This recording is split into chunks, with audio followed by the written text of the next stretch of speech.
আসসালামু আলাইকুম। Hi there, চলে এসেছি আপনাদের জন্য কাঁচা আমের দারুণ একটা রেসিপি নিয়ে। আর জেলি কিনে খেতে হবে না, এখন ঘরে বসে আপনিও তৈরি করতে পারবেন। চলুন আমরা রেসিপিটি দেখে নেই। এখানে 3টা আম আমি টুকরো করে কেটে নিয়েছি। এখন পর্যাপ্ত পরিমাণ পানিতে আমি এটাকে সিদ্ধ করতে দিয়ে দিব। আমি আমগুলোকে ছোট ছোট স্লাইস করে কেটে নিয়েছি, আপনারা নিজেদের ইচ্ছে মতো ছোট টুকরো করে কেটে নেবেন। এখন মিডিয়াম আছে এটা সিদ্ধ হওয়া পর্যন্ত জাল দিয়ে নিব। ভিউয়ার্স, আমার আমটা সিদ্ধ হয়ে গেছে, দেখুন আমটা একদমই নরম হয়ে গেছে। এখন চুলাটা অফ করে ঠান্ডা করে ভালো করে তারপর এটাকে একটা স্ট্রেইনার দিয়ে স্ট্রেইন করে নিতে হবে।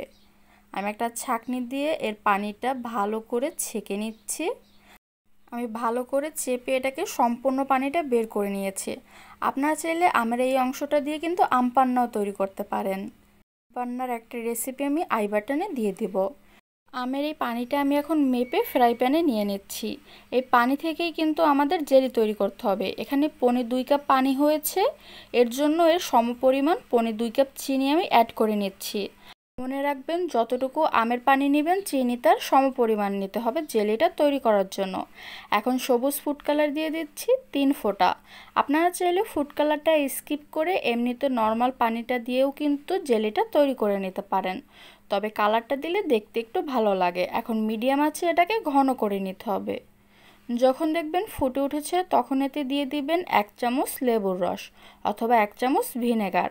এই ভিনেগার বা লেবুর রসটা কিন্তু এতে প্রিজারভেটিভ হিসেবে ব্যবহার করা হয়, যাতে আপনারা অনেক দিন পর্যন্ত এটা ফ্রিজে রেখে সংরক্ষণ করতে পারেন। এটা একদমই নষ্ট হবে না। আমি উপরে ওঠা ফেনাটা ভালো করে একটা ছাঁকনি দিয়ে ছেঁকে নিচ্ছি। ভিউয়ার্স, আমার জেলিটা রেডি, দেখুন একদমই ঘন হয়ে গেছে। যখন দেখবেন এটা হাতে নিয়ে এভাবে একটু তার তার হবে তখন বুঝতে হবে এর থেকে বেশি আর জাল দেওয়ার প্রয়োজন নেই, জেলিটা রেডি। চুলাটা অফ করে দিবেন। চুলাটা অফ করে ঠান্ডা করে আমি একটা পাত্রে ঢেলে নিচ্ছি জেলিটা সেট করার জন্য। এখন এটাকে আমি বাহিরে রেখেই 7 থেকে 8 ঘন্টা রেখে দিব, যাতে এটা জমে ভালোভাবে সেট হতে পারে। ভিউয়ার্স, 8 ঘন্টা পর ফিরে আসলাম।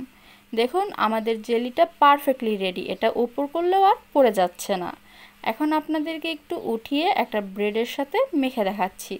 সো এইভাবে জেলি তৈরি করে কিন্তু ঘরে বসেই আপনারা যে কোনো ধরনের কেমিক্যাল ছাড়াই ভালো একটা রেসিপি তৈরি করে নিতে পারবেন আপনাদের বাচ্চাদের জন্য এবং বড় সবার জন্য। এই জেলিটা কিন্তু আপনারা ফ্রিজের নর্মাল সেকশনে 1 বছরের মতো সংরক্ষণ করতে পারবেন। সো আপনারাও ঝটপট বাসায় তৈরি করে নিন আর আমাদেরকে কমেন্ট করে জানান রেসিপিটি কেমন লেগেছে। ভালো লাগলে লাইক অ্যান্ড শেয়ার করবেন। আজ আসি, আল্লাহ হাফেজ।